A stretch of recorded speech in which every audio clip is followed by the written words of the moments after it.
Des drones inédits, des lance-flammes lourds et un retour spectaculaire du mythique char T-34. Cette année, la Russie a voulu frapper fort. Sur la place rouge, le défilé militaire a révélé la vitrine technologique et idéologique d'un pays en guerre, à l'occasion des 80 ans de la victoire contre l'Allemagne nazie. N'oubliez pas de vous abonner pour ne rien manquer de nos prochaines vidéos, et partagez votre avis en commentaire. Jusqu'où la Russie ira-t-elle dans cette démonstration de puissance? Dès les premières minutes, le ton est donné. En tête de cortège, la bannière de la victoire, celle plantée sur le Reichstag en 1945, flotte aux côtés du drapeau tricolore russe.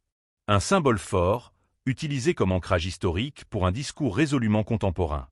Sur l'estrade officielle, Vladimir Poutine déclare que la Russie a été et continuera d'être un rempart contre le nazisme, la xénophobie et l'antisémitisme, liant explicitement le passé à la justification des actions présentes, y compris l'opération militaire en Ukraine. Plus de 11 500 militaires défilent. Parmi eux, 1500 soldats engagés dans l'actuelle opération militaire spéciale. Leur passage, très applaudi, est l'un des moments les plus scrutés de l'événement. Aux côtés des unités régulières, un bataillon exclusivement féminin fait résonner les pavés de la place rouge dans une mise en scène millimétrée.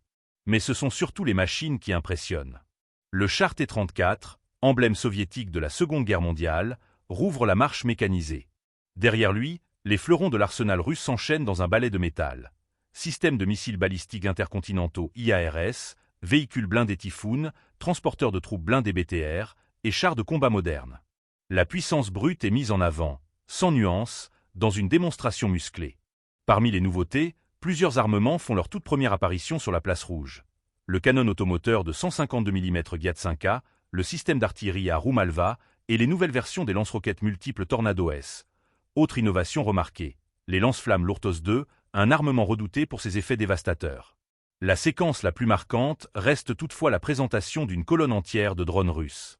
Une première dans l'histoire de ces défilés. Les modèles Orlan 10, Orlan 30, Lancet 51, Lancet 52, Harpia et Guerin s'affichent en formation, symbole de la guerre moderne et des capacités grandissantes de Moscou en matière de surveillance, de reconnaissance et de frappe ciblée. Ces engins incarnent une nouvelle ère de combat, numérique, autonome, connecté.